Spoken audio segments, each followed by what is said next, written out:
berat yang pada posisi awalnya itu cuma harusnya dibawa ke resep dokter dengan indikatif medis, misalnya asam benzinoat, steroid, atau hidroquinone. Diserahkannya tanpa resep dokter. Terus yang ketiga itu ada memajang kosmetik tanpa adanya izin edar untuk diperjualbelikan, ataupun menyediakan stok kosmetik buatan sendiri dalam jumlah banyak tanpa memiliki izin produksi.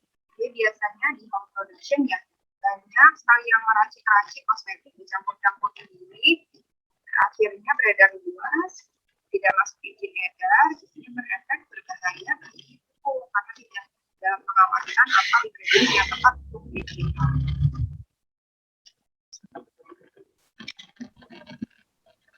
Jadi teman-teman semua nih harus waspada kosmetik palsu dan juga krim pemutih yang banyak beredar di pasaran. Kenapa sih masih banyak banget yang tergiur akan krim pemutih yang berbahaya ini? Karena cenderung kita, terutama di Asia Tenggara ini, seperti di Indonesia sendiri, terus di India atau di Thailand, Vietnam, dan sebagainya, itu menganggap cantik itu harus putih. Padahal putih itu belum tentu sehat. Dan cantik itu tidak harus putih sebenarnya, ya kan?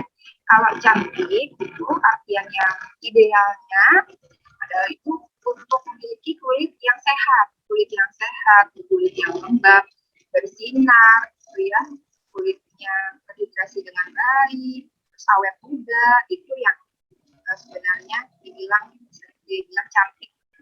Ini nggak harus putih.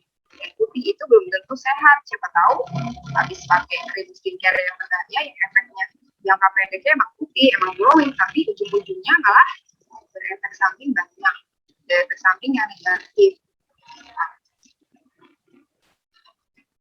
Yang ini adalah contoh-contoh foto kosmetik atau skincare yang ditarik oleh Nippon. Ada yang tanpa izin edar, terus ada juga yang kandungannya berbahaya. Ini paling sering untuk body lotion yang kita temui. Contohnya seperti ini. Yang ada di gambar kan permulaan kakinya agak gelap gitu yang hitam. Terus minggu sampai 2 minggu kemudian pakai lotion pemutih yang nggak ada nomor registrasi, nggak ada apa-apa, cuma labelnya doang itu, dia bisa langsung putih kinclong instan. Klaimnya 1 sampai 2 minggu memutihkan. Gitu. Nah ini banyak sekali penyalahgunaan yang berisi yang di sebelah kanan ada clobetasol lotion, di mana kalau clobetasol itu salah satu bentuk dari kortikosteroid, di mana harus ada pemantauan dokter, dosis, kemudian cara pencampurannya, sekalipun ya untuk skincare itu harus dalam pengawasan dokter. Yang di sebelah kiri ini contoh skincare berbahaya yang sebaiknya kita tidak pakai. Banyak beredar lotion malam, ada tulisannya akun dulu Behariko seperti contohnya ya. Ini isi paling banyak yang pernah diteliti dari bawah itu ada kandungan 20-nya. Terus ada clobetasol yang steroid ini juga. Terus juga ada kandungan HA biasanya. Kalau clobetasol ini apa sih sering dipakai? Sering banget lihat ini. Nah, sering dipakai buat penyalahgunaan body lotion karena clobetasol ini adalah jenis kortikosteroid yang paling kuat di kelasnya. Jadi efeknya pun tentu lebih cepat. Oh, Dokter Elis, suaranya hilang lagi, Dokter Elis.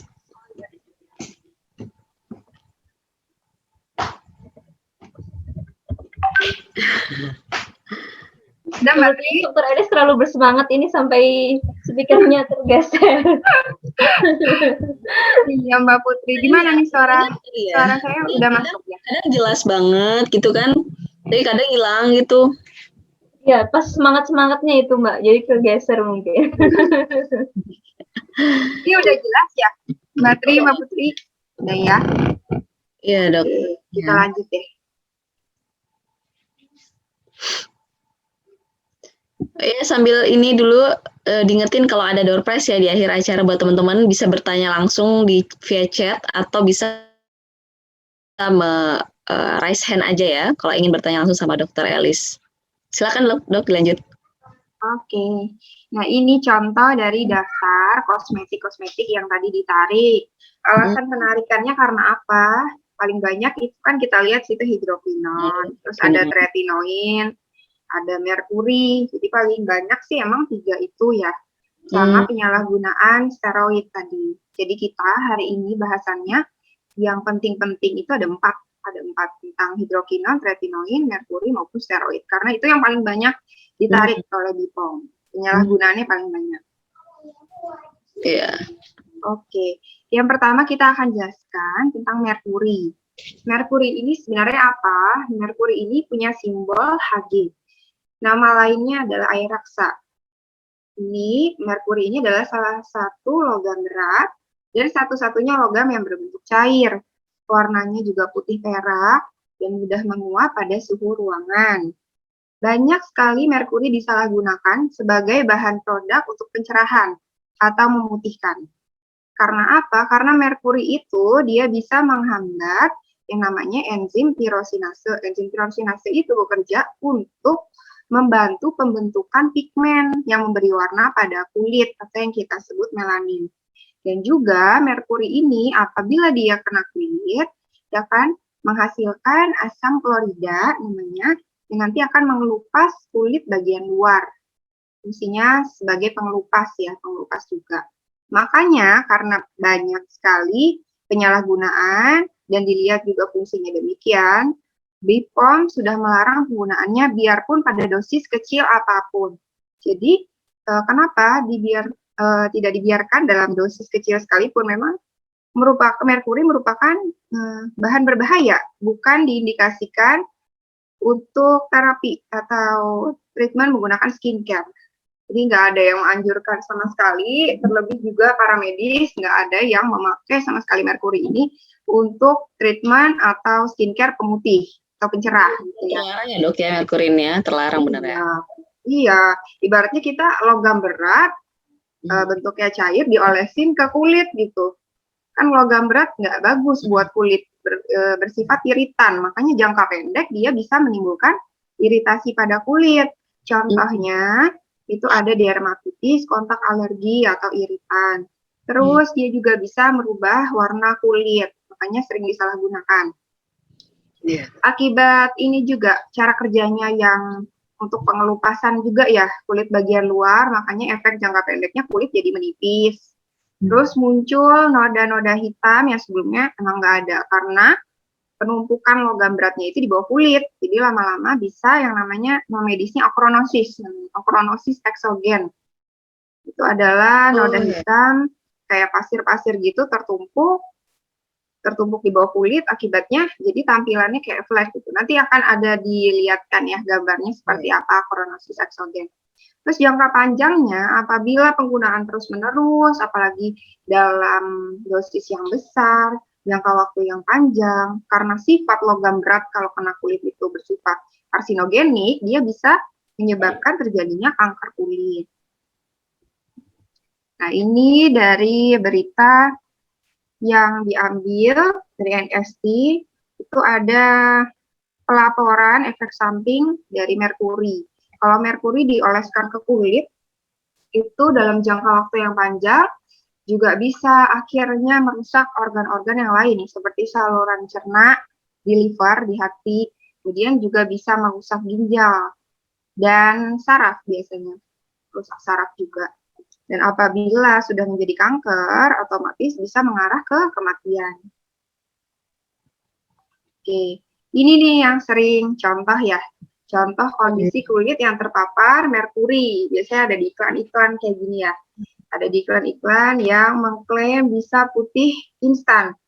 1 minggu, 2 minggu, atau 1 bulan, itu terbukti ampuh jadikan kinclong, glowing, putih gitu ya. Padahal kalau hasilnya semakin instan, itu justru semakin kita harus curiga sama produk itu. Soalnya treatment apapun, treatment untuk pencerahan apapun, atau skincare untuk pencerahan, itu harus rutin, terus jangka waktunya, periodenya juga nggak secepat itu, nggak 1 minggu, 2 minggu langsung putih itu, nggak. Dan tergantung kondisi kulit masing-masing. Oke, ini juga contoh. Nah, akhirnya penggunaan merkuri lama-kelamaan bisa mengakibatkan efek yang negatif pada kulit. Ini contohnya muncul dermatitis, kontak, iritan, eksim. Eksim karena iritasi pada kulit. Nah, yang selanjutnya kita akan bahas tentang hidroquinon, yang sering orang singkat HQ gitu ya. Nah, apa sih hidroquinon ini? Hidroquinon ini adalah bahan aktif yang berfungsi untuk mengurangi atau menghambat pembentukan melanin atau zat pigmen, zat yang memberi warna pada kulit. Dan sering disalahgunakan sebagai produk pemutih. Dia masih hidroquinon ini ya sebenarnya masih digunakan di kedokteran dan merupakan gold standard untuk treatment hiperpigmentasi oleh dokter. Hiperpigmentasi itu contohnya seperti melasma, terus ada noda hitam bekas jerawat atau kehitaman bekas luka. Itu bisa sebenarnya merupakan gold standard untuk treatment, tapi harus di bawah pengawasan dokter. Terus BPOM tahun 2007 menggolongkan hidroquinon menjadi golongan obat keras karena banyaknya penyalahgunaan yang terjadi di pasaran dan hanya digunakan berdasarkan resep dokter sebenarnya. Terus indikasi medisnya tadi seperti dibilang untuk melasma, terus kehitaman bekas akne, bekas jerawat atau bekas luka.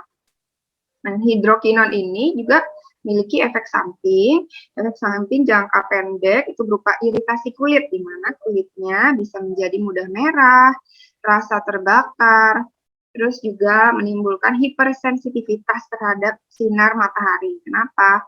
Karena dia cara kerjanya itu bisa merusak kalau digunakan tanpa batasan pengawasan dari dokter, dia bisa merusak kulit, merusak pigmen kulit. Akibatnya pigmen kulit yang harusnya bisa melindungi kita, bantu melindungi kita dari sinar UV, itu tidak berfungsi dengan baik. Makanya dia cenderung sensitif akan sinar matahari. Terus untuk jangka panjang, dia bisa mengakibatkan yang namanya leukoderma konfeti, ochronosis exogen. Nanti akan dilihatkan gambarnya supaya lebih tahu ya, lebih kenal. Terus bisa mengakibatkan nefropati, itu gangguan ginjal, sampai ke kanker darah, sel darah putih, leukemia, dan hepatoselular adenoma, itu kanker hati. Untuk hidroquinon sendiri contohnya ini yang banyak beredar di pasaran, dan ini coba kita lihat di sini ya, ada tulisan Krim apa, Dok? ini krim yang ada hidroquinon.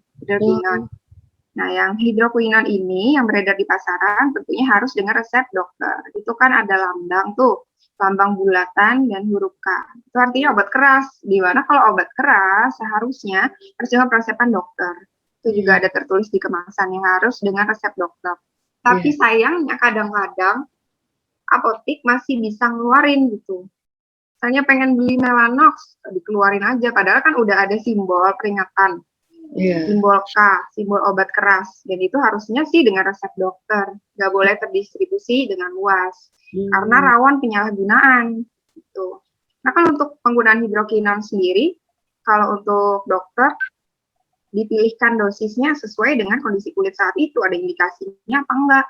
Terus dikontrol juga jangka waktu pemakaiannya, bukan sembarangan. Kan kalau orang penyalahgunaan, maunya efeknya langsung aja yang kayak memutihkan lah, padahal nggak ada indikasinya. Sering dijadikan lotion atau krim pemutih. Nah ini indikasi awal untuk dark spot, hiperpigmentasi tadi ya, melasma. Ini contohnya kasus melasma seperti ini, bercak-bercak hitam atau kecoklatan gitu ya. Kayak gini sih kulitnya orang tua sekarang kayak gini. Iya, kalau orang tua itu bisa melasma, bisa ekspot, itu ada juga akibat penuaan juga ada. Lentigo solaris paling sering namanya ya. Kalau untuk orang tua itu akibat paparan sinar matahari dan proses aging kulit. Ini juga melasma biasanya terbentuk juga pada cewek karena hormonal, juga bisa. Faktornya banyak, multifaktorial melasma ini. Bisa karena paling utama itu pajanan sinar matahari, karena nggak rutin pakai sunscreen. Gitu, sering lupa. Terus juga sering terpapar hawa panas, bisa lagi masak, kan hawa panas terus tuh ke muka. AGT lama-lama merah mukanya. Kalau merah terus-terusan gitu, nggak ada yang nangani merahnya itu lama-lama menggelap. Jadi bisa menimbulkan noda hitam juga. Menimbulkan dark spot juga. Itu. Terus yang ini contoh yang lain dark spot juga ada freckles kecil-kecil, flek hitam kecil-kecil, ada juga melasmanya. Nah, permulaan memang hidrokinon indikasi medisnya untuk ini, untuk mengobati. Dan biasanya diberikan kalau yang berupa racikan bahan-bahan itu biasanya diracik dengan komponen lain sih untuk treatment-treatment seperti ini ya. Nah, biasanya diresepkan oleh dokter, atau dokter kecantikan atau dokter spesialis kulit. Nah, ini gambaran dari efek samping penggunaan hidrokinon yang tidak diawasi oleh dokter. Contohnya yang pertama di atas itu namanya konfeti leukoderma. Atau nama lainnya depigmentation confetti. Itu dimana muncul bercak-bercak putih, besarnya kayak jarum pentul gitu, tersebar di antara noda-noda hitamnya. Biasanya karena penggunaan efek jangka lama dan juga sering penggunaan krim-krim yang nggak jelas gitu. Akhirnya putih sesaat, lama-lama menghitam, terus malah belang-belang warna kulitnya. Tuh yang di sebelah kanan itu skin redness erythema, nama medisnya kemerahan akibat penggunaan jangka pendek. Jadi gampang iritasi, gatal, merah gitu. Kalau yang di bawah ini juga sama sih, depigmentasi juga ada bulatan-bulatan putih-putih di samping-samping flek-flek hitamnya. Nah, inilah yang terjadi apabila menggunakan terlalu banyak hidrokinon tanpa pengawasan dokter. Ini sama seperti yang tadi, ada depigmentasinya, terus ada sedikit okronosis, dan paling parah tuh yang kayak gini. Nah, nih, okronosis. Okronosis itu bercak-bercak kehitaman atau kebiruan, atau biru keabu-abuan gitu yang muncul akibat endapan dari hidrokinon, endapan dari metabolitnya hidrokinon di bawah permukaan kulit. Jadinya bisa bersifat penggelapan secara tebal di bagian sini ya, di bagian yang sering diolesin biasanya di situ yang terbentuk. Dan ini kalau sudah sampai kayak gini, itu sangat sulit atau bahkan nggak bisa diobati. Jadi tergantung seberapa parah. Kalau udah parah banget kayak gini, susah banget diobati. Kalau misalnya di treatment pun paling perbaikannya cuma sedikit aja, nggak bisa kembali ke kondisi kulit yang mulus seperti semula. Terus ini juga detail secara mikroskopiknya, yang sebelah kanan seperti inilah bentuknya. Kalau okronosis diperbesar. Lihat di situ bercak-bercak hitam ya. Ini akibat deposit endapan-endapan hidrokinon itu. Karena penggunaannya dalam dosis yang besar dan jangka waktu yang lama. Oke, yang selanjutnya adalah kita bahas tentang steroid. Nah, ini yang tadi yang dibilang banyak disalahgunakan sebagai komposisi dari body lotion whitening. Body lotion whitening yang nggak jelas, yang nggak ada nomor izin edarnya, nomor BPOM-nya nggak ada, gitu ya. Ini sering disalahgunakan juga untuk pengobatan infeksi jamur, gitu. Biasanya orang kan menganggap kalau jamur, misalnya merah-merah tuh, dikira bisa diobati sebagai ini anti radang, karena fungsi steroid sebenarnya itu berupa anti radang, anti peradangan kulit. Dan dia juga bisa menghambat pertumbuhan sel kulit. Terus bisa menyempitkan atau mengecilkan pembuluh darah vasokonstriksi. Makanya dia bisa menekan reaksi radang pada kulit. Kalau misalnya pengobatan infeksi jamur dikasih steroid, nanti malah jadi makin parah infeksi jamurnya. Jadi sebaiknya kalau misalnya ada penyakit kulit, kemerahan, radang yang parah atau yang nggak sembuh-sembuh diobatin sendiri, itu sebaiknya konsultasi sih. Kalau sebelum mencoba-coba ngobati sendiri, sebaiknya udah konsultasi juga ke dokter atau ke dokter spesialis kulit dan kelamin. Terus steroid ini di pasaran itu banyak sediaannya. Kalau yang secara topikal atau yang dioleskan gitu ada krim, lotion, salep. Biasanya digunakan pada kulit wajah, bisa kulit kepala juga ya. Dan ada indikasi medis penggunaannya, jadi harus ada peresepan dari dokter. Untuk penyakit apa biasanya? Penyakit dermatitis atopik contohnya. Contoh pada kasus anak-anak yang sering eksim, timbul eksim ya, bahasa awamnya eksim, di lipatan-lipatan siku atau di lipatan lutut gitu. Itu biasanya diobati dengan steroid. Terus juga ada dermatitis kontak alergi, DKA namanya. Jadi orang yang akibat alergi, misal pakai bahan nikel untuk kalung, terus dia kerasa gatel, terus merah, terusnya alergi itu bisa diobati dengan steroid. Tapi memang harus dengan peresepan dokter ya. Terus juga bisa indikasi medis lainnya digunakan untuk penyakit psoriasis, di mana ini berkaitan dengan penyakit autoimun, karena selnya itu, sel-sel kulitnya tumbuh lebih cepat dibandingkan normal. Jadi cenderung gambarannya kayak ada sisik-sisiknya gitu. Kulit bersisik dan menebal di bagian kulit yang terkena penyakit psoriasis ini. Terus steroid juga dipakai pada kasus vitiligo biasanya. Karena vitiligo itu terjadi akibat peradangan yang ada di kulit. Jadi untuk pemicunya peradangan yang ada di kulit. Karena radang itulah maka digunakan peresepan steroid.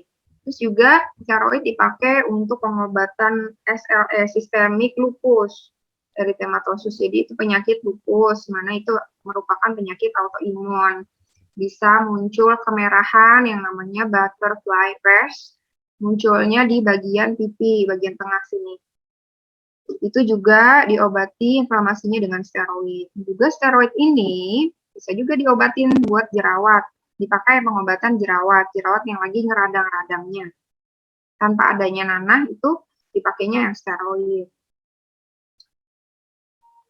Dan steroid ini ya, sediaan dengan kandungan steroid apabila digunakan sesuai indikasinya, dosisnya juga tepat, itu tidak akan menimbulkan masalah.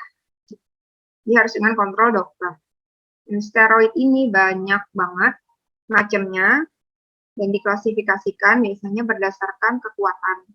Kekuatan yang paling tinggi itu yang sering disalahgunakan, ini clobetasol, propionate 0,05%. Mana harusnya kalau dalam medis ini merupakan pengobatan yang untuk penyakit parah atau pengobatan pilihan terakhir. Kalau misalnya kekuatan-kekuatan steroid yang lainnya yang di bawahnya itu nggak mempan, baru dipakai itu. Efek sampingnya apa sih kalau untuk penyalahgunaan steroid ini? Banyak efek samping yang bisa didapat. Yang pertama, ini contoh kemerahan pada wajah, yang ujung-ujungnya nanti bisa melebarkan pembuluh darah tepi dari di kulit wajah. Karena penggunaan steroid yang kuat, sangat kuat, seperti yang clobetasol tadi bisa itu dalam jangka waktu yang panjang. Kemudian, steroid yang dalam jumlah besar dan penggunaannya tanpa pengawasan juga efek buruknya bisa menimbulkan tumbuhnya rambut pada wajah yang disebut dengan hipertrikosis. Di gambar ini adalah pasien yang melakukan pengolesan steroid secara topikal atau oles selama 10 bulan. Jadi kalau misalnya untuk terbentuknya efek samping seperti ini atau ini dan efek samping lainnya itu tergantung banyak dosisnya, terus pemilihan steroidnya apa, gitu ya, steroidnya apa yang dipakai, dan juga tergantung kondisi kulit masing-masing, responnya gimana. Kalau semakin sensitif kulitnya, semakin cepat timbul gejala kalau misalnya enggak dalam pengawasan dokter. Ini contoh dari efek samping lainnya, yaitu pelebaran pembuluh darah. Jadi terlihat di sini seperti guratan-guratan, ini pembuluh darah yang melebar. Dan akhirnya terlihat sekali di bawah permukaan kulit. Dan ini sangat mengganggu. Kalau sudah sampai seperti ini, itu susah juga di treatment, diobati gitu ya. Ini kita refer, biasanya kalau yang sudah seperti ini di refer untuk melakukan treatment laser atau berkonsultasi dengan spesialis kulit kalau yang sudah seperti ini. Yang seperti ini juga yang hipertrikosis juga sebaiknya udah dikonsultasikan ke dokter kulit. Kalau bisa ya jangan memulai gitu. supaya nggak terjadi efek-efek buruk seperti ini. Yang Dokter lain? Elis, sebentar maaf ya, sedikit ini ada pertanyaan sih dari saya pribadi sih sebenarnya karena kemarin itu pernah juga ditawarin sama orang, Mbak coba deh gitu kan, pakai lotion HB gitu kan, terus pakai krim HB juga kan. Nah ini tadi juga ada teman kan, Kak tolong dong tanyain juga dong gimana sih yang krim HB gitu kan. Soalnya kan ini tadi ada pas di materi ini juga membahaskan tadi, jadi mungkin bisa sedikit dijelasin Dok sebelum masuk ke materi selanjutnya. Krim HB tadi yang ini ya, yang kayak yang lotion tadi? Ya, lotion terus juga ada juga sih Dok kayak krim-krim pagi, krim malam kayak gitu juga ada sih yang nyebut krim HB, krim dokter gitu kan. Iya, Walaupun nggak ada labelnya sama sekali. HB gitu. Terus isinya nggak jelas ya? Komposisinya nggak ada? Nggak ada Dok, nggak ada sama sekali, bener-bener polosan. Itu saya kemarin memang ngeliat langsung sih. Nah itu kalau misalnya kayak gitu, kita kan harus tahu isinya HB itu maksudnya apa. Itu kan istilah yang dia bikin. Tapi kita nggak tahu itu isinya apa. Bisa aja merkuri, bisa hidrokuinon, ya bisa steroid, itu nggak tahu. Karena nggak jelas komposisinya, jadi kita harus aware nih sebenarnya ini aman apa enggak sih. Karena udah dijelaskan tadi ciri-ciri skincare berbahaya gimana, nggak jelas macam-macam, apalagi BPOM-nya nggak ada. Karena kalau misalnya sudah terregistrasi BPOM, biasanya udah ada tuh yang lain-lainnya, tempat produksi di mana, expired date-nya kapan, terus komposisinya apa, udah ada tertera semua. Kalau misalnya nggak ada nomor BPOM, itu perlu waspada. Jangan berani untuk mencoba skincare yang nggak jelas. Jadi sebaiknya kalau Mbak Putri mau treatment atau penggunaan skincare yang sesuai dengan kebutuhan dan jenis kulit, sebaiknya konsultasikan dulu ke dokter kecantikan ataupun ke dokter spesialis kulit dan kelamin gitu. Oke, semoga bisa menjawab pertanyaan teman tadi yang ke Wapri saya ya. Silakan dokter dilanjutkan. Oke, ini efek samping yang lainnya nih. Efek samping yang lainnya ada hipopigmentasi, maksudnya di sini ada muncul putih-putih nih loh, putih bercak-bercak karena penggunaan steroid oles dalam jangka waktu yang panjang juga. Karena apa bisa sampai muncul putih-putih? Karena kan tadi mekanisme kerjanya steroid itu bisa menghambat pertumbuhan sel kulit. Makanya dia lama-kelamaan dalam dosis yang besar, jangka waktu yang lama penggunaannya, tidak diawasi oleh dokter juga, jadinya bisa putih-putih, tidak terbentuk sel melanin yang bisa memberikan warna pada kulit kita. Akhirnya kayak gini nih. Ini muncul putih-putih terutama di bagian yang sering dia dioleskan oleh krim steroid itu. Terus yang ini juga. Ini contoh, namanya tinea incognito. Incognito itu artinya nggak dikenali. Tinea itu jamur. Jadi ini contoh ada pasien yang menggunakan steroid untuk pengobatan jamur. Sebenarnya steroid itu tidak boleh sama sekali digunakan untuk pengobatan jamur karena jadinya seperti ini. Dianggap pertama kali lesinya atau bentuk-bentuk kelainan kulitnya itu merah-merah pasti radang gitu. Jadi dia nggak ke dokter, malah langsung nebus-nebus sendiri gitu di apotek. Si apotek misalnya diberikan krim steroid. Akhirnya apa? Mispersepsi, misdiagnosis. Ya akhirnya jamurnya malah makin parah. Terus pas sudah datang ke dokter atau dokter spesialis kulit, itu jadi kurang jelas gitu. Kurang khas bentukan kelainannya itu. Karena kan kalau misalnya jamur sendiri itu khas, ada penampakan khasnya. Ini udah nggak jelas karena udah terobati sama steroid. Makin susah lah jadi pengobatannya. Nah ini efek samping yang biasanya nggak bisa kembali lagi jadi mulus. Ini kalau udah terlanjur kayak gini nih, paling ya perbaikan, paling maksimal kita bisa ngasih perbaikan kelembapan kulit, mungkin ya, sama nggak bisa ngurangi sama sekali sebenarnya. Jadi permanen ini sifatnya. Kalau sudah seperti ini, parah, namanya cutaneous atrophy. Kalau ini muncul stria ini kayak gini nih, kayak pencekungan, bentuk garis-garis seperti ini pada kulit. Ini karena juga penggunaan steroid, yang body lotion steroid gitu yang nggak jelas dalam jangka waktu Yang lama akhirnya kayak gini jadinya. Ya, terus yang di kanan ini namanya perioral dermatitis, eksim yang ada di bagian dekat mulut. Bisa kalau misalnya gunakannya sering di situ, bisa muncul seperti ini. Bisa muncul tanda-tanda iritasi dan akhirnya jadi eksim, tuh, gatal, merah. Oh iya dok, ini kan sudah ada banyak pertanyaan. Rencananya mau langsung dijawab atau mau sampai selesai materi dulu? Yang habisin tentang steroid dulu deh. Terus kita jeda pakai pertanyaannya. Siap. Oke. Yang ini contoh yang tadi, yang penipisan kulit dan muncul stria-strianya tadi. Ini juga nih. Nah, seperti ini, tadi sulit banget diobati. Kan nggak bisa hilang lagi, ini nggak bisa hilang sama sekali. Jadi jangan coba-coba kalau misalnya ada body lotion tanpa izin edar, nggak jelas isinya, jangan berani coba-coba. Kalau udah terlanjur kayak gini, sulit banget, bahkan nggak bisa diobati. Tuh. Nah, ada pertanyaan mungkin Mbak Tri sebelum kita lanjut ke pembahasan berikutnya?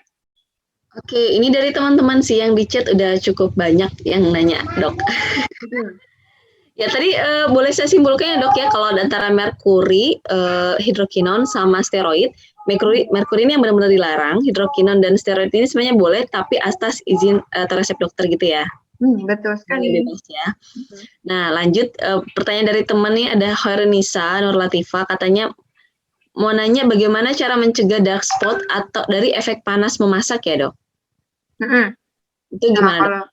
Kalau misalnya pengen mengurangi kemungkinan munculnya dark spot, itu bisa dilihat dari pencetus pertamanya dulu, inflamasi atau peradangan kulit akibat sinar UV atau pajanan panas, itu benar. Jadi kita sebaiknya juga memakai pelindung kulit, contohnya seperti tabir surya. Sunscreen juga ya dok ya? Iya, sunscreen ataupun sunblock. Kenapa sunscreen itu disarankan juga selain di outdoor, terutama ya di indoor, di dalam rumah juga harus gitu, karena pajanan sinar UV itu juga bisa masuk melalui kaca rumah UVA, UVA gitu ya. Itu bisa mengakibatkan aging atau penuaan kulit dan juga lama-lama bisa munculkan flek hitam. Jadi pajanan panas juga kan, kalau pajanan panas itu kan menimbulkan reaksi radang pada kulit, kemerahan gitu. Jadinya juga harus pakai pelindung berupa sunscreen. Yang utama sih sunscreen dulu, pakai sunscreen, atau kalau misalnya memasak dalam waktu yang lama gitu ya, itu kan biasanya keringetan. Iya. Nah, kalau udah keringetan, jangan lupa di-apply, aplikasikan kembali sunscreen-nya. Kalau misalnya nggak sempat, ya bisa pakai perlindungan masker kain mungkin, tapi itu bukan hal utama sih. Mesti ada sunscreen-nya juga. Karena kan yang melindungi dari sinar matahari atau panas itu lebih ke sunscreen. Oke dok. Ya. Jadi terjawab ya Kak Nisa. Dan dari Kak Nita Juwita Vina, katanya bagaimana caranya mengelompokkan skincare berdasarkan umur selain lihat iklan. Sebab kan di skincare itu sepertinya nggak dimention tuh rentan umurnya. Apakah ada kandungan tertentu yang menjadi trigger? Misalnya kandungan X hanya untuk rentang usia 30 tahun ke atas, atau kandungan Y gitu. Dalam skincare ini berarti untuk usia 40-50 tahun misalnya seperti itu. Mungkin sekalian bertanya yang soal ini, kapan sih tepatnya memulai menggunakan skincare untuk perawatan gitu, dok? Ya. Yang pertanyaan yang kapan mulai dulu ya. Kalau untuk memulai skincare, biasanya kita bisa pakai itu setelah umur 12, pubertas, umur 11, 12 gitu, karena memang permasalahan kulit banyak muncul pada saat usia itu. Karena baru ada ketidakseimbangan hormon gitu ya. Itu untuk perawatan yang harus dengan indikasi dan peresepan biasanya. Kalau misalnya skincare ringan seperti tabir surya, itu sebenarnya udah bisa dipakai sejak anak-anak yang misalnya kita keluar nih ke pantai gitu ya, pakaiin sunscreen atau sunblock untuk anak-anak, itu yang ringan. Kalau mau yang intens, yang signifikan, misalnya untuk jerawat, itu biasanya sih startnya pada saat usia baru muncul permasalahan kulitnya, usia puber, 10, 11, 12, bisa, sudah dimulai. Kalau Ya. untuk pertanyaan yang satunya, skincare digolong-golongkan gitu ya. Ya. Sunscreen boleh umur berapa gitu misalnya, atau night cream, day cream umur berapa, kandungan gitu ya. Iya, kandungan ini ada nggak kayak gitu dalam skincare gitu untuk 30 tahun ke atas? Misalnya kan biasanya ada tuh yang Age Miracle misalnya hanya untuk yang gitu lebih ke atas gitu. Sebenarnya prinsip pengobatan pada kulit itu bukan menggolongkan kayak bahan kandungan aktif apa untuk umur berapa, itu enggak secara seperti itu gitu penggolongannya. Dan penggolongan treatment untuk kulit bisa dibedakan dari indikasi medis. Jadi permasalahan apa yang muncul, baru kita bisa tentukan kandungan aktif apa yang harus digunakan, terus berapa persen, berapa lama. Terus juga untuk batasan usia, sebenarnya bukan usianya itu, misalnya usia 5 tahun bolehnya ini aja nih, usia 5 tahun kalau misalnya ada penyakit dermatitis eksim pun kita akan berikan steroid gitu. Orang tua yang umurnya 50 tahunan ada eksim, gatal-gatal merah, ya kita juga berikan steroid juga sama gitu. Jadi sesuai indikasi medis. Sama kalau misalnya membedakan tentang usia anak-anak, orang tua atau dewasa umur 20-an, 30-an itu tebal tipisnya kulit sebenarnya, tebal tipisnya kulit. Jadi kalau misalnya anak-anak, bayi, lansia itu kan cenderung lebih tipis. Jadi nanti ada peracikan tersendiri, penambahan emollient seperti pelembab, gitu, oil dalam tata laksananya. Jadi bukan berdasarkan umur sebenarnya, tapi berdasarkan indikasi medis, lokasinya, sama kita tuh perlunya apa gitu untuk mencegah penindaklanjutannya yang supaya menyembuhkan keluhan kulitnya. Oke. Kak Tri, kita kan kedatangan nih tamu spesial, ada Kak Siska. Nah, mungkin Kak Siska bisa ceritain deh pertama kali pakai skincare tuh kapan sih? Terus apa sih pertimbangan Kak Siska ketika memilih skincare? Iya, Kak Siska. Boleh di-on-kan video. Oh iya. Iya Kak, thank you jawab itu pertanyaannya. Aku tuh kali pakai skincare itu kayaknya pas kuliah deh. Iya, soalnya kan pas kuliah itu tuh lagi zaman skincare tuh lagi booming-boomingnya, karena awalnya kan nggak tahu skincare tuh apa kan. Nah itu. Terus yang aku lihat itu ya pasti ya sesuai dengan kebutuhan aku sih. Misalkan kalau aku butuh ada jerawat, pengen ngilangin jerawat, pasti nyari skincare yang apa tuh yang bisa ngilangin jerawat gitu kan. Terus juga ya apa lagi ya? Ya sudah berBioPom juga sih, lebih milihnya soalnya kan takut juga ya kalau nggak berBioPom kan ya bisa kanker tuh. Kan. Terus begitu skincare tuh kan kadang kan harus pakai dokter juga ya, aku rasa ya, karena kan tiap orang itu kan punya kulit beda-beda nih. Ada yang kering, ada yang berminyak, ada yang jerawatnya banyak, ada yang ini kan beda-beda. Nggak mungkin kan semua skincare itu kan sama kan. Jadi harus ada dokternya juga sih gitu. Menurutku. Jadi harus konsultasi ya Kak ya? Iya, harus konsultasi. Dokter yang benar-benar ahli gitu ya. Bener banget. Kebutuhan berbeda. Terima kasih Kak Siska atas sharingnya ya Kak ya. Iya Kak. Oke, Kak Tri lanjut ke pertanyaan satu lagi mungkin. Nanti setelah itu kita lanjut ke materi. Siap. Nih dari Kak Oktiara Azahra bertanya, apakah boleh memakai skincare yang berbeda merek pada saat yang sama, Dok? Oke. Pertanyaan dari siapa? Kak Oktiara Azahra. Oke, Kak Oktiara, untuk penggunaan skincare beda merek itu nggak masalah, tapi kita harus teliti kandungannya. Biasanya kandungan-kandungan itu ada yang interaksinya berlawanan satu sama lain, ada juga sinergis yang saling mendukung fungsi. Jadi harus teliti dulu tuh kandungannya apa. Misalnya pagi kandungannya vitamin C atau apa gitu, dilihat dulu. Itu sinergis nggak, sama nggak gitu bisa mendukung fungsinya yang krim malamnya. Jadi sebaiknya kalau misalnya campur-campur merek itu harus diteliti dulu kandungannya, fungsinya apa, sesuai nggak sama kebutuhan kulitnya juga. Dan paling tepatnya lagi sih kalau mau yang lebih tepat, yang lebih sesuai, lebih cocok untuk kulitnya, itu bisa konsultasi dengan dokter kecantikan atau dokter spesialis kulit dan kelamin. Gitu. Siap Dok. Boleh dilanjut aja Dok dulu materinya, nanti kita lanjut ke pertanyaan lagi. Oke, kita lanjut ya. Sekarang ke bahasan yang terakhir nih tentang retinoid. Ya, retinoid ini apa sih?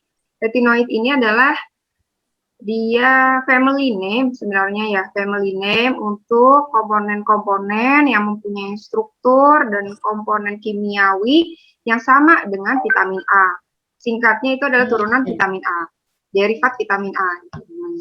Terus berdasarkan struktur kimia, retinoid sendiri terbagi menjadi 4 golongan atau 4 generasi.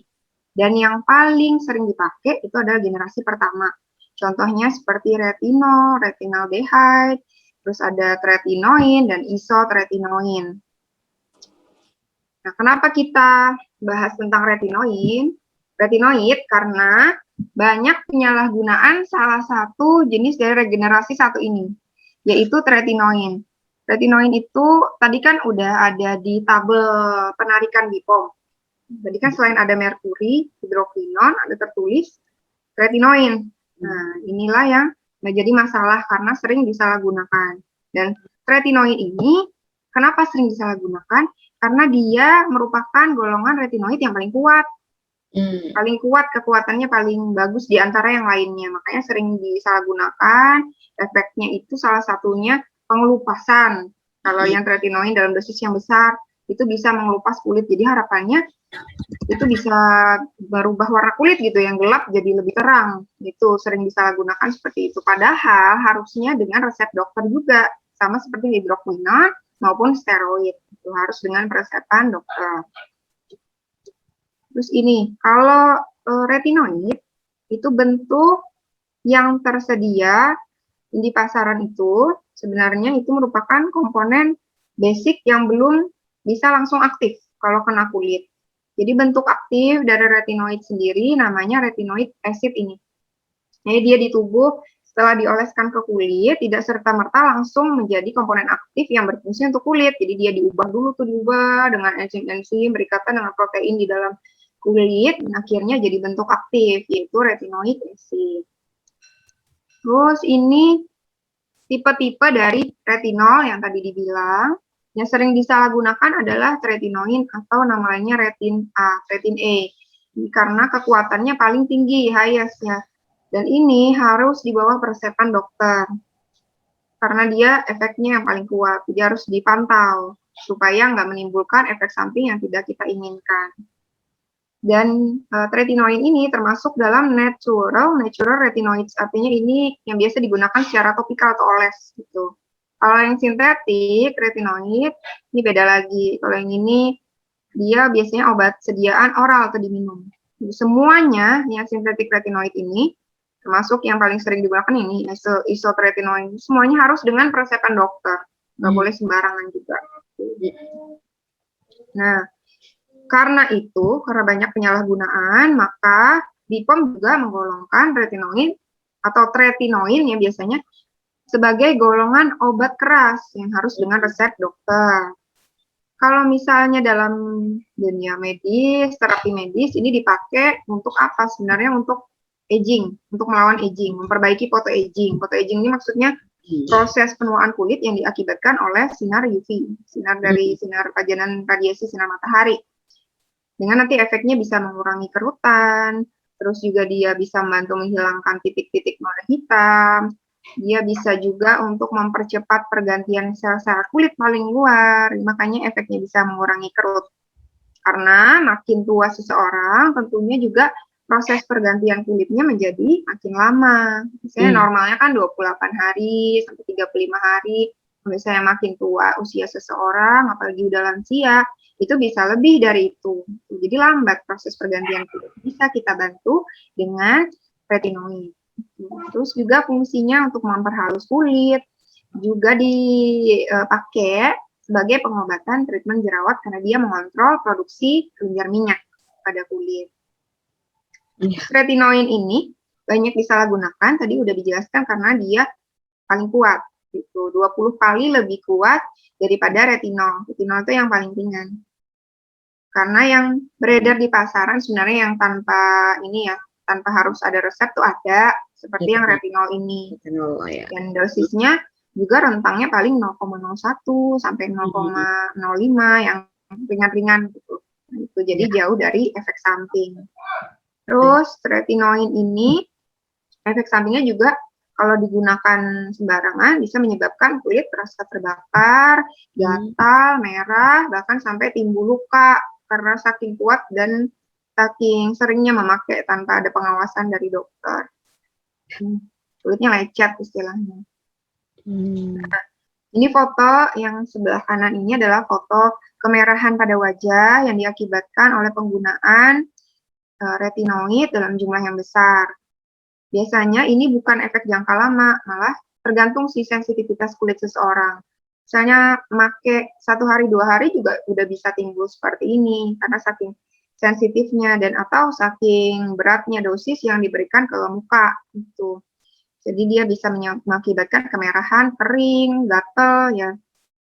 Terus untuk retinoid sendiri memang secara umum dia mengakibatkan kita lebih peka, lebih sensitif terhadap sinar matahari. Makanya kalau untuk penggunaan retinoid yang banyak beredar over the counter atau di pasaran gitu ya, dia startnya harus dari dosis yang paling rendah. Dan untuk pemakaian, kalau bisa itu jangan tiap hari dulu. Kalau yang untuk pemakaian pertama kali, retinol atau retinoid gitu ya, harus berjangka. Misalnya dalam seminggu 2 kali, atau seminggu 3 kali, nanti baru ditingkatkan lagi gitu. Dosisnya pun yang start low dulu, start dari paling rendah dulu. Terus dianjurkan untuk penggunaan retinoid ini, pagi harinya harus memakai sunscreen. Karena retinoid juga meningkatkan sensitivitas terhadap matahari dan pelembab juga, supaya nggak terlalu kering gitu. Oke, sekian presentasi dari saya. Semoga bermanfaat. Kita lanjut lagi dengan menjawab pertanyaan ya, Mbak Tri. Suaranya Mbak Tri. Masih di mute. Terima kasih dok, banyak sekali insight baru soal skincare terutama bahan-bahan yang berbahaya ya. Apalagi lihat dampak-dampak yang diakibatkan itu ngeri sendiri sih jadinya kan. Jangan sampai gitu ya, gitu kita kena seperti itu. Nah langsung aja kita ke pertanyaan teman-teman. Ada lagi dari Kak Marcelina dok. Katanya dia mau nanya, bagaimana cara mengetahui sebuah produk perawatan yang cocok untuk kulit yang beruntusan atau mudah berjerawat seperti Kak Marcelina katanya. Apakah pola makan juga memengaruhi munculnya jerawat di wajah? Gitu. Makasih sebelumnya dok. Oke. Untuk yang ini pertanyaan apa skincare itu cocok apa enggak gitu ya untuk kulit wajah kita. Kalau misalnya lagi enggak sempat ke dokter atau pengen nyoba-nyoba sendiri dulu, itu ada kan tadi bahasan kita tentang patch test. Ya, patch test dibahas kayaknya dok ya. Udah. Ini saatnya membahas, pertanyaannya pas.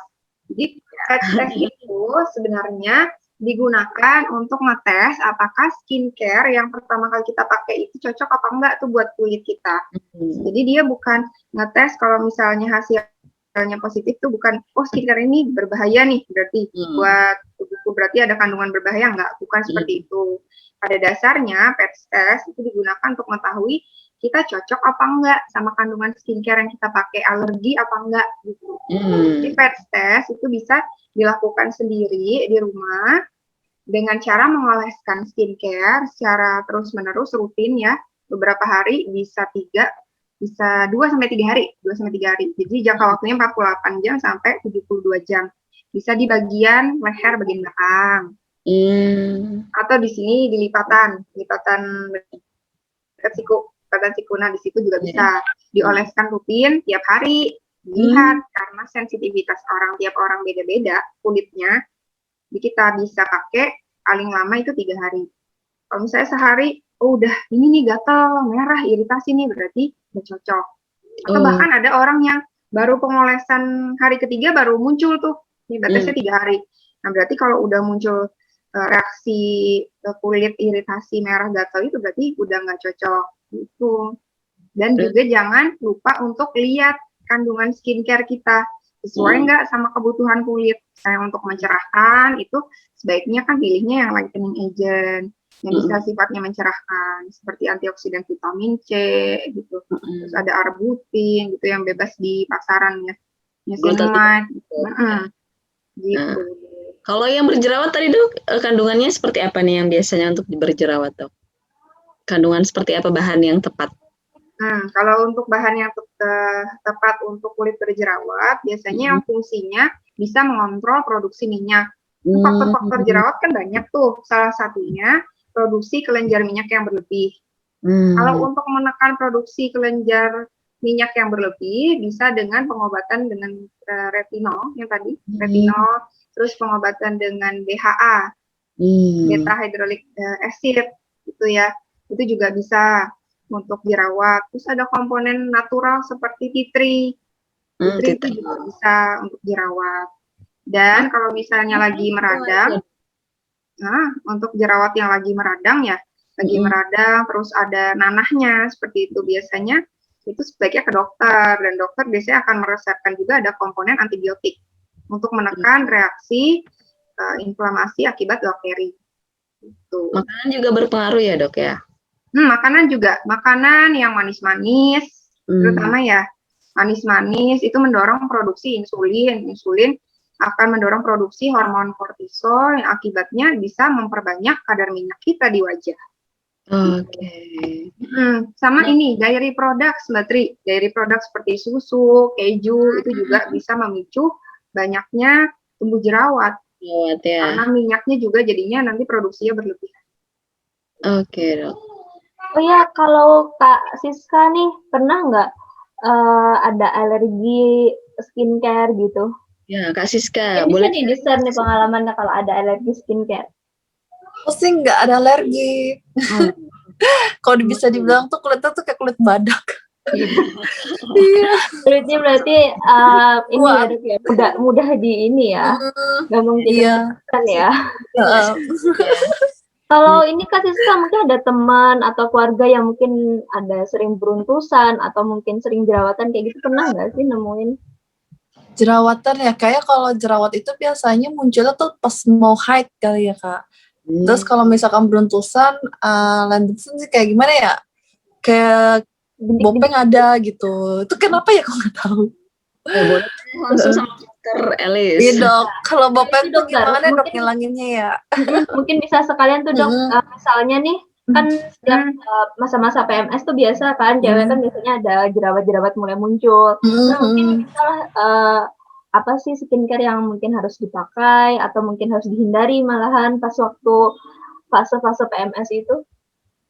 Oke, untuk pertanyaan pada masa PMS,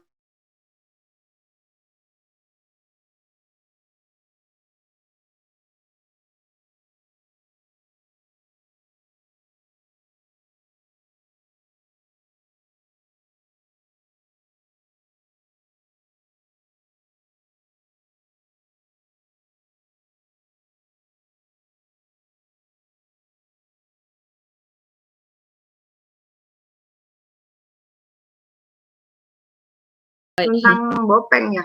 Iya betul bopeng. Kalau untuk SCAR kita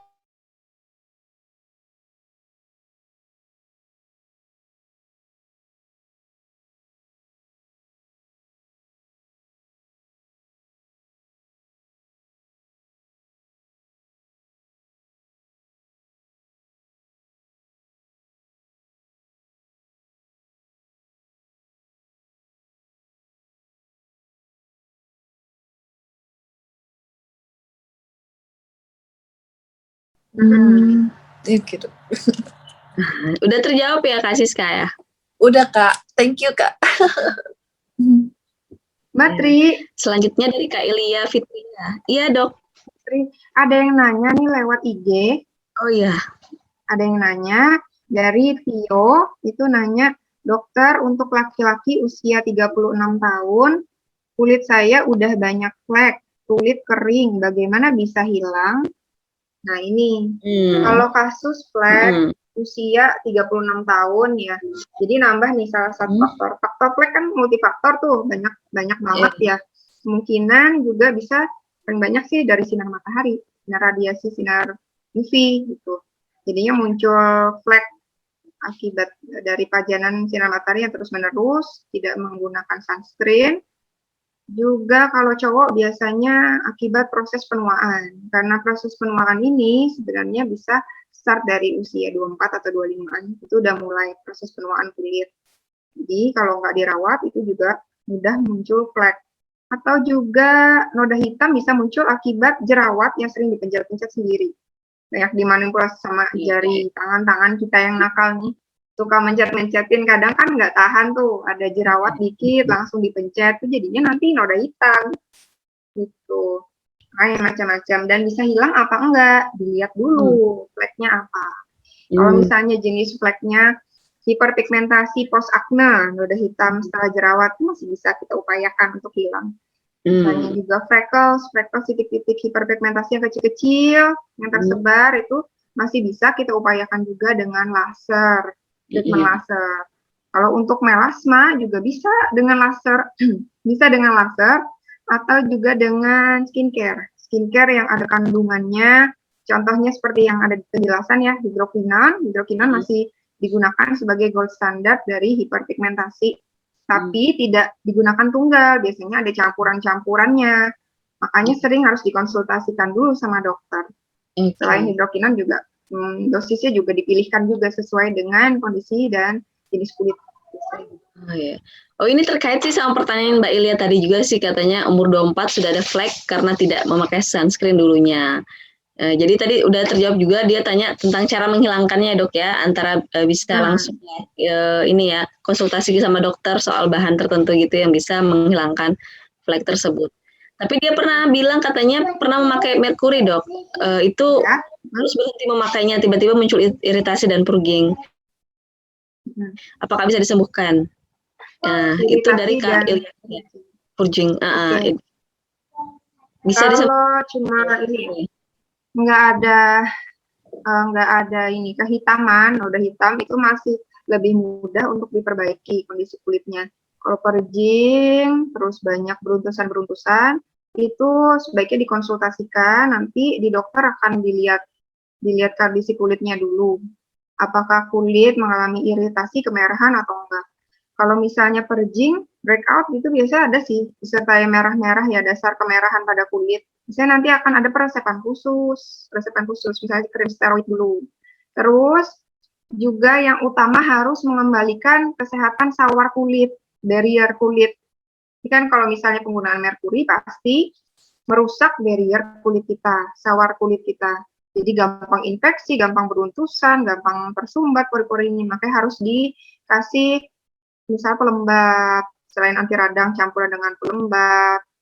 Terus juga calming yang sifatnya calming, bisa dibantu juga dengan masker penenang, misalnya masker aloe vera, itu bisa digunakan untuk kulit yang sedang purging, kulit yang sedang beruntusan, untuk kemerahan. Gitu. Saya ada racikan-racikan khusus sebenarnya.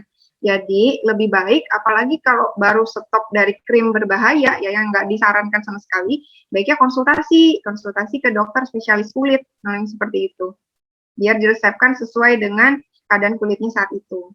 Kayak nggak kesana kemari, jadi harus ke spesialis kulit aja. Iya betul. Jadi amannya gitu ya dok, daripada nanti kena lagi gitu, nggak aman. Iya, daripada nggak tahu lagi ya ternyata krim abal-abal lagi yang dipakai kan.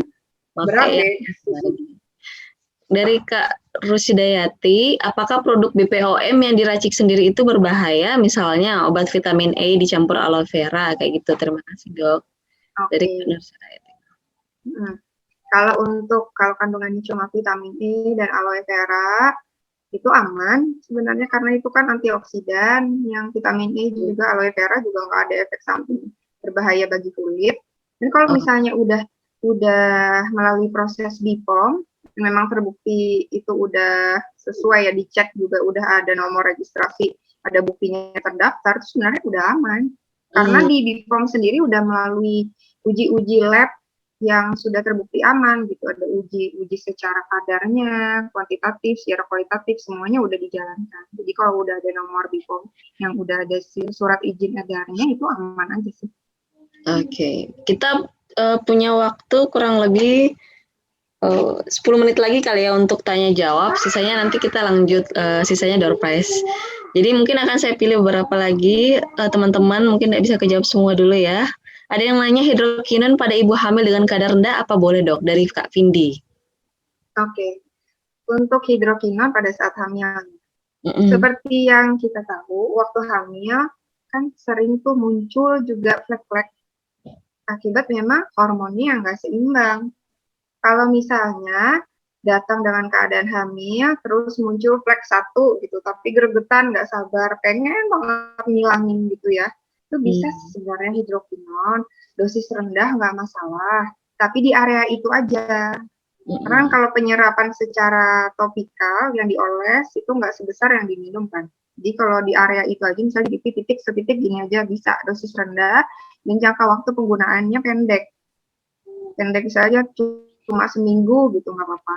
Tapi idealnya, yang paling ideal, karena proses kehamilan masih ada ketidakseimbangan hormonal yang dapat memicu tumbuhnya flek-flek lagi, sebenarnya idealnya setelah melahirkan. Setelah melahirkan aja, terus sekalian aja gitu, sekalian treatment, sekalian skincare yang khusus flek.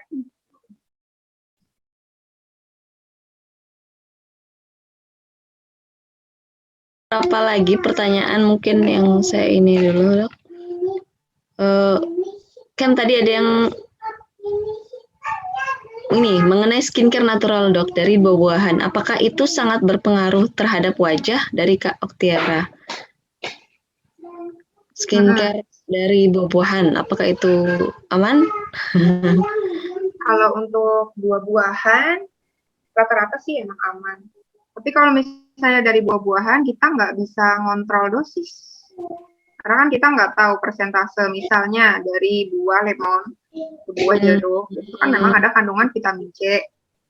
Ya, tetap ada. Tapi kita nggak tahu persentase vitamin C atau ascorbic acid-nya berapa gitu yang ada di buah-buahan itu. Terus pemakaiannya sebanyak apa yang bisa menimbulkan efek di kulit kita nggak tahu, nggak terkontrol.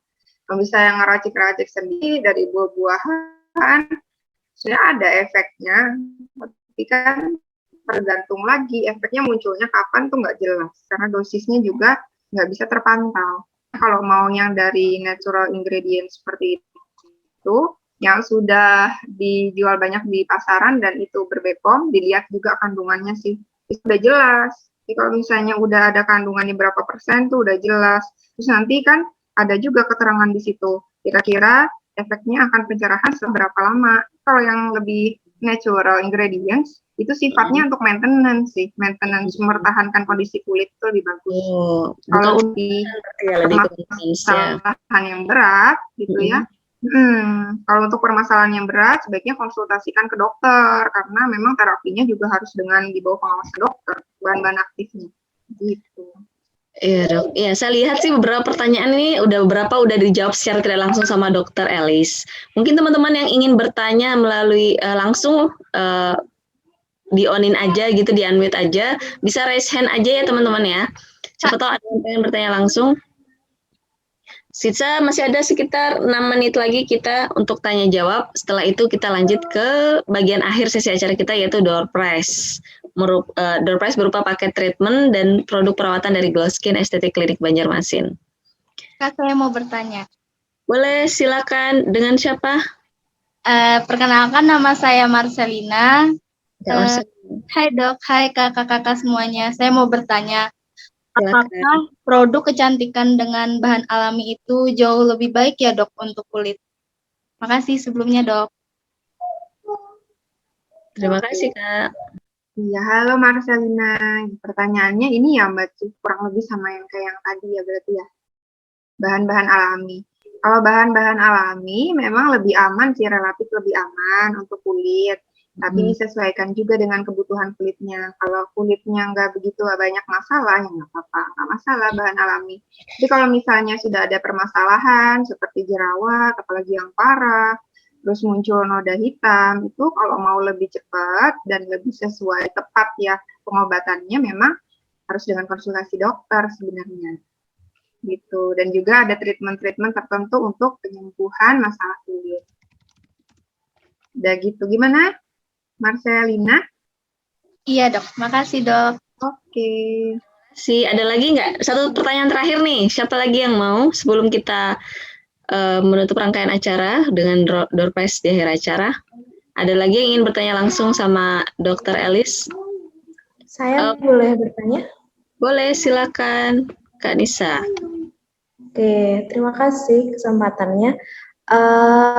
Gini dok, jadi saya punya teman, jadi ini bukan saya sendiri yang mengalami, jadi saya punya teman, dia itu bingung antara setelah memakai skincare baru itu, dia itu mengalami, kalau bahasanya, kalau tulisannya sih dok, saya nggak tahu gimana bacanya, purging atau breakout gitu loh. Jadi dia bingung antara membedakan sebenarnya yang dialami dia kayak ada muncul beruntusan seperti itu. Nah dia bingung apakah itu purging atau breakout. Nah kira-kira ada nggak kuncinya gimana cara membedakan antara purging sama breakout itu dok? Itu saja sih. Terima kasih dok. Iya, Mbak Koirunisa. Terima kasih atas pertanyaannya. Untuk masalah purging atau breakout itu banyak sih yang mengalami seperti itu ya. Jadi untuk pembedanya yang utama dilihat kalau sifatnya purging biasanya itu tidak akan bertahan lama. Kisarannya 4 sampai 6 mingguan. Lebih dari 6 minggu biasanya udah kembali lagi ke yang seharusnya, nggak ada purging lagi gitu. Kalau breakout biasanya muncul gara-gara ketidakcocokan atau alergi terhadap bahan-bahan tertentu yang ada di skincare. Kalau misalnya breakout, itu bisa juga berupa beruntusan atau malah ada jerawat yang bernanah, itu bisa juga kalau breakout. Dan juga sifatnya menetap, jadi terus-terusan ada selama pemakaian itu, lebih dari 6 minggu, misalnya terus-terusan dipakai, tetap ada tuh jerawatnya atau bahkan lebih parah. Itu sih yang lebih membedakannya. Jadi nggak bisa instan bedain itu purging atau breakout, perlu waktu juga sama kondisinya. Kalau misalnya purging tadi nggak sampai yang parah, cuma beruntusan kecil gitu, atau kulitnya agak kering. Kalau misalnya udah yang parah langsung banyak jerawatnya gitu ya, lebih dari 6 minggu, itu berarti nggak cocok. Atau iritasi, gatal, merah, nggak cocok. Sudah terjawab nggak Kak Nisa? Oke, sudah Kak. Terima kasih banyak Dokter Elis. Iya, sama-sama. Oke. Terima kasih teman-teman. Ini Satu pertanyaan nggak Kak Tri? boleh banget Kak Putri, silakan. Oh ya, kemarin kan pas waktu kita lagi diskusi itu kan ada yang Pak Leo menyampaikan kalau yang tinggal di pesisir pantai sama yang tinggal di atas gunung itu punya kebutuhan skincare yang berbeda. Terus juga misalnya nih dok, kan saya pernah nih jalan-jalan gitu kan, terus nggak cocok skincare-nya, bukan nggak cocok skincare-nya awalnya cocok, terus karena saya jalan-jalan di tempat yang lumayan dingin, akhirnya bikin muka saya itu langsung keras, terus ngelupas semua kayak gitu kan. Nah, ini mungkin ya kalau di tempat-tempat kayak gitu sih saya sebenarnya belum pernah nemuin tempat yang ada klinik kecantikan kayak gitu kan. Nah, itu gimana sih dok mengantisipasinya yang seperti itu tuh? Oke, makasih Mbak Putri. Kalau untuk permasalahan kulit, memang sih juga bisa dipengaruhi ya kondisi kulit dengan cuaca, perubahan cuaca yang ekstrim. Itu bisa. Kalau misalnya kita biasanya kulitnya berminyak, banyak overproduksi minyak, terus waktu kita daki gunung atau di cuaca yang dingin, iklimnya dingin, itu bisa kering, bisa saja seperti itu. Ada juga menyesuaikan dengan iklim yang ada. Kalau misalnya terjadi kekeringan kulit, sudah tahu nih misalnya yang kita mau datengin itu iklimnya lagi dingin, cuacanya dingin gitu. Sebaiknya kita akan menyediakan pelembab yang ekstra bisa memoisturizing kulit, menyesuaikan keadaan. Jadi kalau misalnya kulitnya berjerawat, itu bisa menggunakan pelembabnya yang sediaannya berupa gel. Gel itu dia mudah menyerap dan lebih cocok ke kulit yang normal cenderung berminyak atau kulit berminyak. Jadi perlu pelembab ekstra juga sih sebenarnya. Sama jangan lupa untuk menjaga dari dalam juga bisa dengan konsumsi air putih yang cukup banyak, apalagi terutama di cuaca yang dingin, di tempat yang dingin. Itu Mbak Putri. Oh ya dok, kalau Glow Skin sendiri nih melayani nggak sih dok? Misalnya nih saya tinggal di tempat jauh kayak gitu kan, tapi masih ada nih ekspedisi segala macam masih ada. Melayani nggak sih dok untuk konsultasi terus juga produknya gitu? Ya online gitu ya Kak Putra? Iya, yang online. Iya, tenang aja. Kalau misalnya glow skin, pengen banget nih ke glow skin atau konsultasi langsung glow skin tapi tempatnya jauh. Bisa banget lewat video call. Kita bisa konsultasi langsung, virtual consultation via WA chat atau video call. Lebih disarankan untuk video call sih. Karena kan memang lebih jelas nanti dilihat kulitnya bagaimana. Kalau misalnya video call pun nggak jelas, bisa dibantu dengan tambahan foto, kirim foto. Dia akan dianalisis di situ. Juga via chat atau via telepon ya, ditanyakan keluhannya seperti apa. Terus dari foto kita lihat ada keluhan, oh pori-porinya besar nih. Nanti kita dilihat, oh masalahnya jerawat, flek, nanti bisa diresepkan. Jadi tenang aja, bisa diresepkan dan jangan khawatir, ada ekspedisi, layanan ekspedisi juga, jadi bisa dikirim ke tempat tujuan. Gitu. Oh ya dok, kemarin kan saya pernah nih ke Glow Skin, terus di sana itu ada, jujur kemarin itu pertama kali saya merasakan teknologi di bidang kecantikan, itu ada skin analyzer kan. Nah boleh nggak sih dok itu dijelasin, kan banyak nih teman-teman di sini yang dari Banjarmasin, jadi mungkin bisa nih nyobain skin analyzer di Glow Skin Banjarmasin. Ya, analyzer itu di untuk konsultasi bersama dokter di Glow Skin awalnya kita anamnesa dulu, habis anamnesa kita periksa yang namanya dengan skin analyzer. Di skin analyzer ini nanti dia akan melakukan sinar UV dengan energi yang rendah, itu bisa menangkap permasalahan kulit kita masing-masing. Jadi kelihatan nanti di monitor cakupan deteksinya itu dari segi pori-pori, dilihat ya pori-porinya bagaimana, pori-porinya besar atau tidak. Terus juga bisa tuh dilihat pori-pori besarnya di mana aja bisa terlihat dari skin analyzer. Terus dia juga bisa mendeteksi pigmentasi atau kehitaman noda hitam yang muncul di wajah, jadi terlihat jelas. Lihat jelas misalnya di sini ada tipis-tipis, tapi kalau di alat itu nanti kelihatan batasnya di mana. Terus areanya di mana, biarpun kecil-kecil juga bakal kelihatan detail gitu. Terus juga bisa mendeteksi kadar minyak, apakah termasuk kulit kita ini kombinasi kah, atau kulit kita terlalu kering, atau terlalu berminyak, itu bisa dideteksi dengan skin analyzer. Dan juga dia bisa melihat keadaan kondisi kulit kita sekarang ini sesuai nggak dengan umur kita. Bisa jadi lebih tua ternyata isi kulitnya karena jarang pakai sunscreen misalnya, terus kena dampak photo aging, penuaan kulit gitu karena sinar UV. Itu biasanya umur kulitnya usianya lebih tua dibandingkan umur. Ini kan harapan kita sesuai umur, misalnya umurnya 22, usia kulitnya ya paling enggak 21, 22 atau bahkan lebih muda lagi bisa 20 gitu, harapan kita kayak gitu. Nanti kelihatan tuh dari skin analyzer. Gitu. Kan bagus kan, jadi lengkap. Jadi skin analyzer itu bisa tahu tuh kondisi kulit pasien, terus kebutuhan pasien, indikasi medisnya apa, treatmentnya apa, kita sesuaikan dengan hasilnya. Di sini kan banyak juga nih dok yang teman-teman blogger gitu kan, biasanya kan sering di depan laptop, di depan komputer, biasanya kan kalau weekend kayak gini malah lebih sering di depan komputer nih.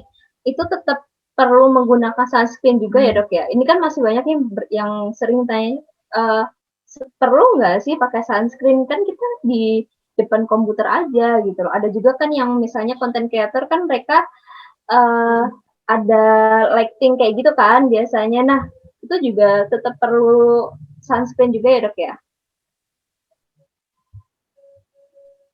Oke, untuk sunscreen tadi udah sempat juga dijelasin ya, kalau misalnya sunscreen itu bukan dipakai di outdoor aja, di indoor biarpun kita di depan komputer terus atau di kamar terus gitu ya, itu juga perlu tetap ada penggunaan sunscreen. Karena apa? Karena sinar radiasi yang jenisnya UVA itu masih bisa menembus kaca rumah gitu. Jadi diusahakan sunscreen bukan hanya dipakai di luar rumah, tapi juga harus rutin digunakan di dalam rumah. Meskipun juga kebutuhan SPF-nya juga berbeda-beda. Nanti bahasan kali pokoknya itu penting sunscreen di dalam ataupun di luar rumah.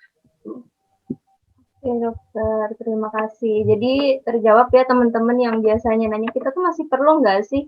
Padahal cuma di depan laptop aja loh gitu kan. Masih perlu emangnya pakai sunscreen? Udah dijawab ya bahwa kita tetap perlu pakai sunscreen gitu.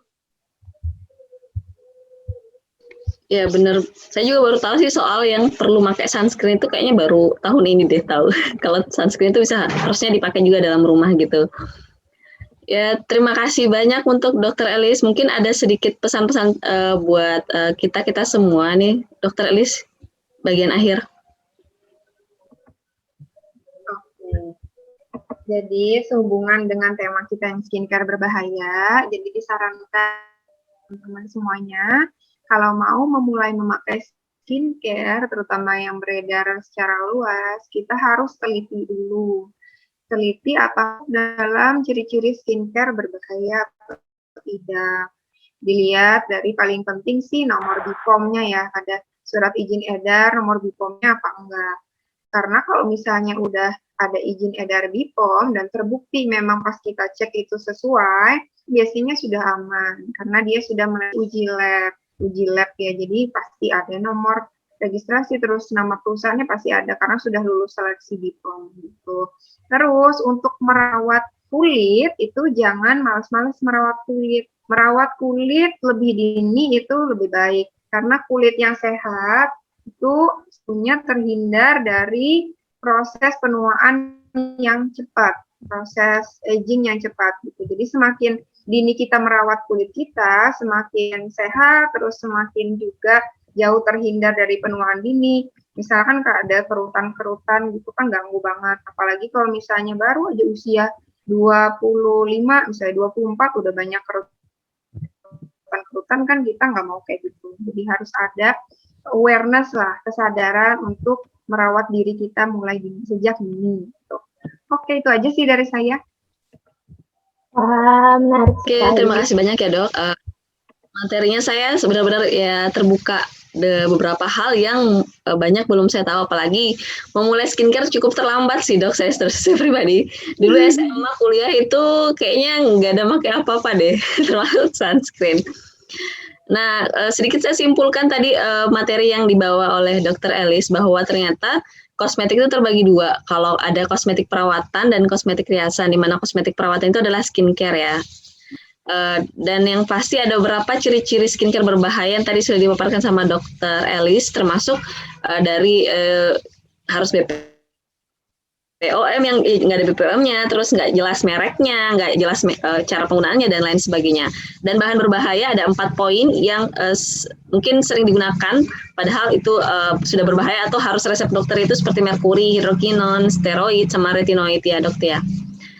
Nah, selanjutnya mungkin saya juga terima kasih nih buat teman-teman yang sudah berpartisipasi. Saatnya kita akan sesi door prize yang akan langsung dipandu oleh Kak Putri. Kak Putri. Semoga suara saya jelas ya Mbak ya, soalnya di sini baru hujan. Oh, jelas, alhamdulillah jelas. Jelas ya. Oke, tadi seperti yang udah kita sampaikan, mau share screen kah Mbak? Ya perlu screen. Dokter Elis kalau misalnya ingin duluan boleh nggak apa-apa Dokter Elis. Terima kasih banyak Dokter Elis sebelumnya sudah meluangkan waktu yang banyak sekali untuk berbagi ilmu ke teman-teman semuanya. Ya, 1,5 jam loh, lebih loh ini. Lumayan lama banget ini. Oke deh. Terima kasih Dokter Terima Elis. kasih Mbak Tri, Mbak Putri, teman-teman semua, semoga bermanfaat ya. Bermanfaat dulu. Bermanfaat banget Bu Dokter.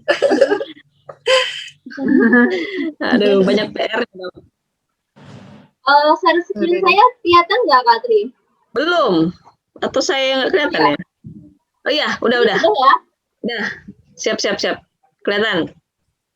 Notepad-nya kelihatan. Aduh, hujannya deras banget. Enggak sih, enggak noise sih. Masih ada suaranya, masih enggak noise. Deras ya. Jadi, ini pemenang pertanyaan. Yang pertama itu ada Kak Marcelina. Kak Marcelina masih ada ya? Halo. Terima kasih banyak. Selamat ya. Terima kasih sudah bertanya. Pilih di mana nih? Nyimak banget nih. Padahal baru aja loh daftarnya. Ternyata antusias banget Kak Marcelina. Terus yang kedua ada Kak Ilya Fitria. Ilya Fitria. Mana ya? Iya, Kak. Makasih. Ya. Oke. Terus yang ketiga, keempat, dan kelima kita ke random pick ya. Ya. Bentar ya, saya close dulu.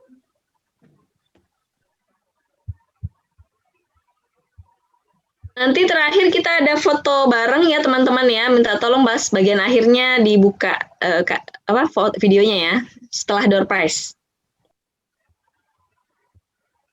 Oke, kelihatan ya? Nah, karena tadi Kak Marcelina sama Kak Ilya tadi sudah dapat, jadi yang di random pick ini nggak ada ya. Oh ya, buat teman-teman yang lainnya, nanti kita bulan depan akan ada lagi webinar, tentunya dengan tema yang berbeda dan tetap menarik tentang dunia skincare juga, tentang dunia kecantikan juga. Terus ini yang ada di sini bisa ditambahin mungkin kalau ada yang dari Kalimantan Selatan. Oh, jadi ini listnya hanya door prize untuk Kalimantan Selatan ya, Kak ya? Ya, door prize-nya untuk Kalimantan Selatan dulu. Ya, Mungkin nanti yang bulan depan bisa kita koordinasikan dengan tim Glow Skin. Kalau webinar pertama dan kedua kan ada ya. Ini untuk saat ini Kalsel dulu ya.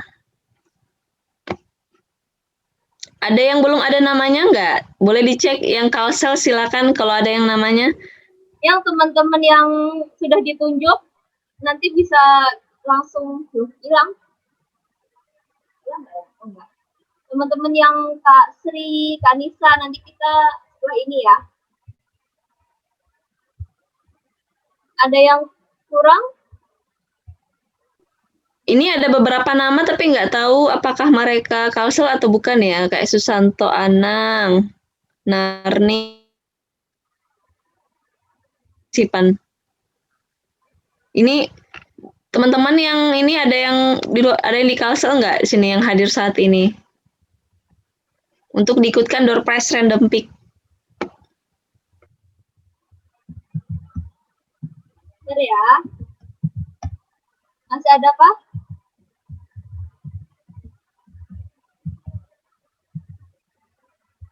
Sudah ya berarti ya. Lanjut aja kan Mbak Tri random pick-nya.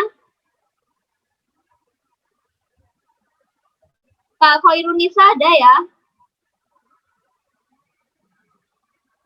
Kak Khoirunisa ada. Terus Kak Dina. Kak Putri SB belum ada ya? Siapa? Kak Putri. Oh iya, lupa saya sama dia. Oktiara bukan ini ya? Oktiara bukan Kalsel ya? Dia sedang di luar kota. Itu Kak ada Sheila namanya tuh. Sheila. Sheila. Oh, udah ya. Sheila nih, Kak Marcella bukan? Udah tadi udah dapet. Ya. Ya. Kalau Riana Dewi? Sheila ini bukan Marcella tadi ya? Marcelina bukan ya? Kayaknya sama deh. Beda Kak, beda. Itu kakak beda saya. Ya? Oh iya, Kak Sheila. Kak Sheila belum, Marcelina sudah. Beda Marcelina. Kalau siapa ini? Kalau Kak Jean ini dari mana ya? Boleh konfirmasi Kak Jean?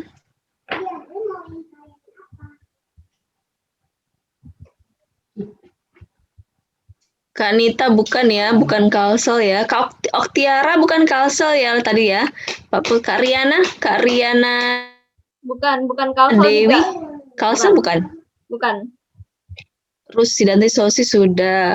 Kak Siska, Kak Sri Wahyuni, Kak Narni bukan ya. Kak Susanto Anang? Kak Susanto Anang sama Kak Narni ini bukan Kalsel ya. Biasanya nama Anang itu orang Kalimantan Selatan. Oh, iya Kak. Ini kan? Bener bukan? Jangan bukan ya? Kayaknya sudah ya. Kak Yunina kayaknya nggak ada deh, nggak hadir deh. Kak siapa Kak? Kak Yunina kayaknya nggak hadir.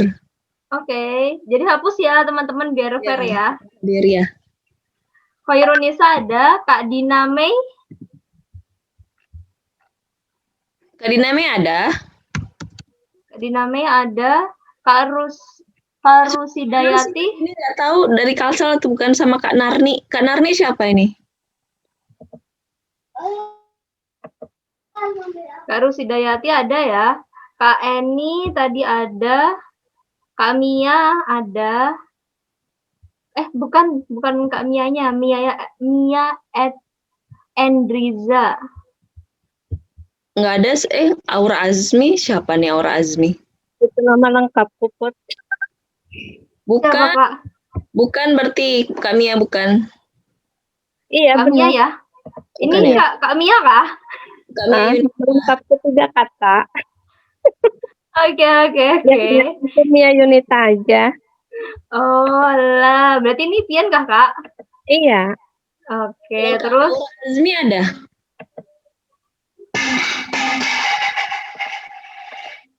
silakan yang Kalimantan Selatan. Iya. Berarti udah Udah nggak ya? ada. Sip. Udah ya? Bismillah. Langsung aja kali kayaknya. 1, 2, 3. 3 orang atas ya berarti ya. Ya, 3 orang teratas ya. Ada Kak Dina Mei, terus Kak Rusidayati, dan Kak Mia.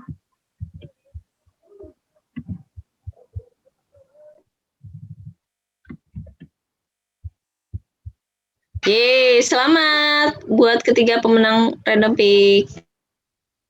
Nanti yang menang langsung wapri saya ya. Tadi sudah ada nomornya, saya share di mana ya? Sudah saya share di kolom chat ya.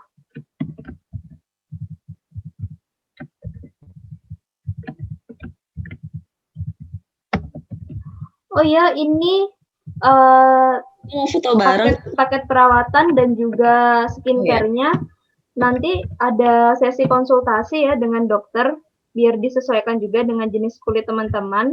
Jadi walaupun di sini ada laser, terus ada facial glowing, itu juga nanti tetap melalui konsultasi dengan dokter Elis. Ya, boleh ini ya, terakhir kita mau foto bareng dulu ya, di-onin kameranya. Oke, Kak, siap. Ntar saya stop dulu ya. Oh ya, siap. Dari view. Boleh di-onin kameranya teman-teman, kita foto dulu. Hai, Kak Erin.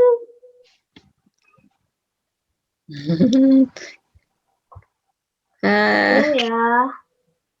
1, 2, 3. Bentar. Ya. Satu lagi ya. Oke. 1, 2. Oke.